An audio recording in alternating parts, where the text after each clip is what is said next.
El café del purgatorio. Mi hijo mayor me pasó una anécdota. La trabajamos, la buscamos y está muy buena. Vamos a hablar cómo se pirateaba música en los tiempos de Stalin, en la vieja Rusia, en la vieja Unión Soviética, en realidad. En la Unión Soviética, que era el país más grande del mundo, en China también, pero en la Unión Soviética, que ahí lo tiene, donde está en el mapa para que lo vea, y posterior a la Segunda Guerra Mundial, Stalin, ese que sale sentado ahí al lado del símbolo soviético, prohibió la posesión de cualquier música de origen occidental. La idea era rusificar la Unión Soviética y que nada pueda ser escuchado por fuera de lo que decía el régimen. Nosotros teníamos, según Stalin, dejar de lado la contaminación que venía de Occidente, entre ellos la música y todo tipo de arte. Todos los registros permitidos tenían que pasar por la KGB y tenían que ser compositores rusos. Pero había un pequeño mercado negro que escuchaba jazz, que empezaba a escuchar el rock and roll y hasta el tango, y lo traían los marineros, que en los barcos viajaban, y los estudiantes de intercambio. Claro, traían los discos de vinilo, pero el vinilo era muy difícil de conseguir y era muy caro. Es producto del petróleo. Estamos inmediatamente salidos de la Segunda Guerra Mundial en plena reconstrucción. Muy bien. Dos pibes se les ocurrió una ingeniosa solución. Se llamó la música de los huesos.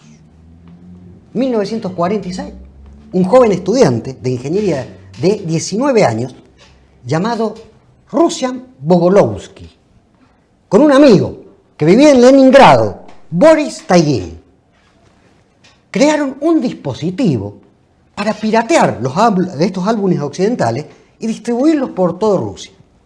Se inspiró este pibe de 19 años en una máquina, en una grabadora, diseñada para hacer grabaciones en la guerra por los periodistas durante la Segunda Guerra Mundial. Y ideó una fórmula barata, buscó unas piezas de herramientas y unos viejos gramófanos. Ahí tiene la foto 4, que era un gramófano. ¿Se acuerdan? Los viejos tocadiscos, para conseguir sus propias copias. El problema era que no podía encontrar material para copiar sus impresiones porque no había vinilo. Entonces, un día se topó con una pila de radiografías desechadas y las probó. Y funcionó. Y funcionó. Aquella radiografía, muéstrenme la foto 5 y 6, para que vean, comenzaron a convertirse en los long play de ese momento, debido al ingenio de estos dos jóvenes que recortaban, le hacían la forma de disco con una tijera, y cómo hacían el centro, lo perforaban con un cigarrillo. Ahí tienen la foto. Y eran las viejas, imagínense, esas viejas radiografías, eran los discos. El resultado era un producto de vida muy corta y de mínima calidad. Se escuchaba una o dos veces, se podía escuchar ese disco, pero servía para grabar sobre esas caras de la radiografía las pistas que se iban descargando. Cuando que las descargaba él las escuchaba. Así empezaron a escuchar Frank Sinatra, los Beach Boys, los primeros rock and roll, los tangos. También se escuchaba de esa manera.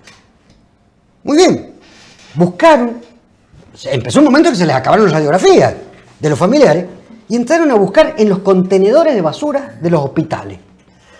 Y le pagaban a los enfermeros, los coimeaban, como decimos en la Argentina, para que les den las placas radiográficas, que era fácil de conseguir, porque en la Unión Soviética todos los habitantes tenían que hacerse una placa de tórax por año.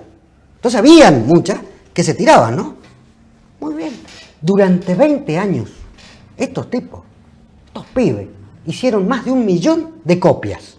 Todo el contrabando con placas de rayos X. Desde lo más clásico hasta los Beach Boys. Todo. En las grandes ciudades, sobre todo en Moscú y en Leningrado, se creó toda una industria alrededor de la música grabada en radiografía. Le decían la música de los huesos. Ahí tenemos varias placas donde usted lo ve. La música grabada sobre esta radiografía se convirtió en la principal vía para escuchar la música prohibida bajo el camuflaje. Ese camuflaje de la radiografía que era capaz de pasar desapercibido ante las autoridades y ante la temible KGB. Pero el negocio un día se les terminó a estos muchachos en 1965, donde salen la cinta magnetofónica, que volvió inútil invento, el cassette, lo que nosotros conocemos como el viejo cassette. Dicho ese paso, estos dos amigos, ahí tenemos la foto ya del ingeniero grande y del joven muchacho, pasaron 10 años presos en Siberia por esta rebelión. Nadie tiene noción lo que era pasar en un gulag de Siberia con 35 grados bajo cero todo el año. Bueno, estos tipos se pasaron más de 10 años ahí adentro. Ahí tenemos una foto donde usted va a ver Siberia, un viejo gulag, donde la nieve llega hasta el techo. Ahí lo pusieron, simplemente por copiar música. Bugolowski, el que fue ingeniero, se recibió de ingeniero en un tiempo, pero su amigo, el Boris Taigin, que se dedicaba más que todo a repartir las copias, murió, al parecer, en ese gulag. Pese a la muerte, un mártir quizás de la música, y pese a las prohibiciones de un muy duro Stalin, en tiempos de terror, no hay forma de parar la música, no hay forma de parar el arte, no hay forma de prohibir la belleza. Temprana advertencia para los dictadores de hoy en día. Bienvenidos, señores, al Café del Purgatorio.